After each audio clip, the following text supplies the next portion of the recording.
პროტესტის დროს ტროტუარზე დგომის გამო პროევროპული აქციის ორ მონაწილეს დღეს სასამართლომ ადმინისტრაციული პატიმრობა შეუფარდა, კიდევ ორი მოქალაქე კი სამართალდამრღვევად ცნეს და სიტყვიერი გაფრთხილება მისცეს. მოსამართლე თორნიკე კაპანაძის გადაწყვეტილებით კულინარი ზურა მანჩხაშვილი ციხეში 5 დღეს გაატარებს სასამართლო პროცესს, არც მანჩხაშვილი და არც მისი ადვოკატი არ ესწრებოდნენ. ის პარლამენტთან მიმდინარე აქციაზე იმყოფებოდა, როცა დაურეკეს და გადაწყვეტილების შესახებ აცნობს. პოლიციამ აქციის მონაწილე სწორედ პარლამენტის წინ დააკავა.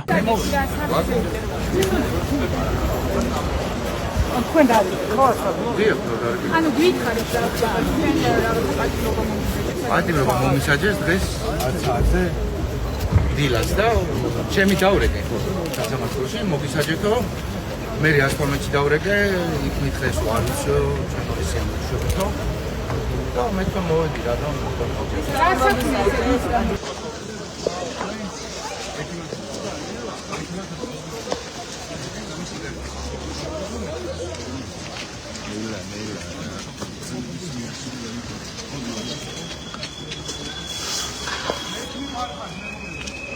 გამოიწეთ აღარ შეყვეთ.